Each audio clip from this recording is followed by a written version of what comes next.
चुड़ैल माँ का भूतिया बेटा। वीरानपुर गांव में एक गुफा के अंदर चुड़ैल और उसका भूतिया बेटा रहता था।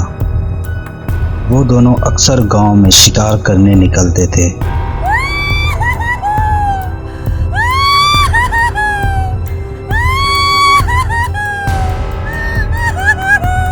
वो चुड़ैल गांव वालों के शरीर में प्रवेश करके गुफा में ले जाती और उन्हें मार देती थी।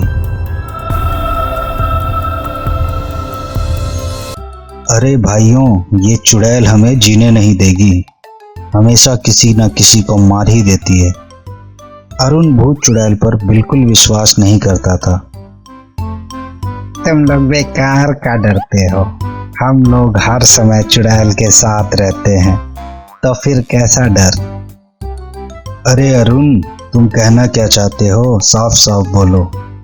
अरे रमेश भाई, क्या आप नहीं जानते, लड़के मरने के बाद भूत बनते हैं, लेकिन लड़कियां तो चुड़ैल की चुड़ैल ही रहती है। तुम्हें हर वक्त मजाक ही सूझता है। यहाँ हम लोग उस भूत और उसकी चुड़ैल माँ से परेशान हैं और तुम्हें तो कुछ समझ ही नहीं आता। फिर एक रात अरुण अपने खेत की तरफ जा रहा था, तभी वो चुड़ैल अरुण के पास आती है। चुड़ैल को आता देखकर अरुण बहुत डर जाता है। आज तो मुझे गांव जाना ही नहीं पड़ा, अच्छा हुआ तुम मुझे यही मिल गया। हा हा हा हा हा। फिर वो चुड़ैल अरुण को अपने साथ गुफा में ले गई और चुड़ैल और उसका भूतिया बेटा दोनों मिलकर उसे मार देते हैं। ऐसा काफी दिनों तक चलता रहा। फिर गांव वालों ने एक प्लान बनाया। अगली बार उस चुड़ैल के हमला करने से पहले ही हमें खुद को तैयार कर कर रखना होगा। आज से हम लोग एक बाबा का दिया तावीज हर समय पहन कर रहेंगे। अगर फिर वो चुड़ैल हम पर हमला करेगी तो खुद जलकर मर जाएगी।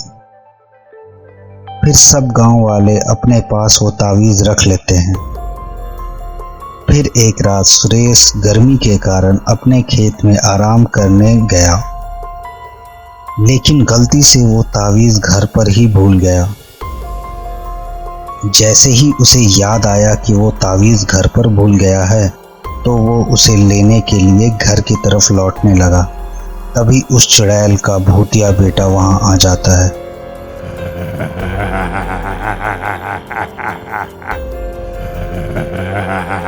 और सुरेश को अपने साथ ले जाता है और उसे भी मार देता है।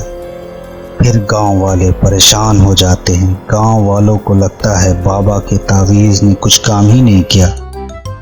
हमने तो सोचा था ये तावीज हमें बचा लेगी, लेकिन ये बाबा की तावीज तो बाबा इलायची जैसी निकली, कुछ काम ही की नहीं है। तभी सुरेश की पत्नी वो तावीज लेकर आती है। अरे नहीं सरपंच जी, कल रात मेरे पति उस तावीज को घर पर ही भूल कर चले गए थे। काश वो तावीज अपने साथ ले गए होते तो आज वो हमारे साथ होते। पता नहीं ये चुड़ैल और कितनों की बलि लेगी। तुम घबराओ मत बेटा, ऊपर वाला सब ठीक कर देगा। एक दिन राजा और उसकी पत्नी में झगड़ा हो गया। ये गांव वाले उस चुड़ैल से इतना डर रहे हैं, जबकि उन लोगों ने चुड़ैल को देखा भी नहीं है। मुझसे पूछे चुड़ैल के साथ मैं कितने दिनों से रह रहा हूँ। वो चुड़ैल किसी को मारे या ना मारे, लेकिन तुम मुझे जरूर मार दोगी। हाँ हाँ, तुम भी उस चुड़ैल के भूतिया बेटे से कम थोड़े ना हो। मैं तो फंस गई तुमसे शादी करके, हे भगवान। हाँ तो क्यों नहीं अपने मायके चली जाती हो, मेरा जान छूटेगी तुमसे।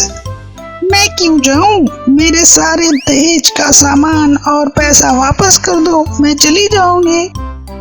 फिर राजा गुस्से में घर से बाहर चला जाता है। चुड़ैल अपने शिकार के लिए इधर उधर घूम रही थी।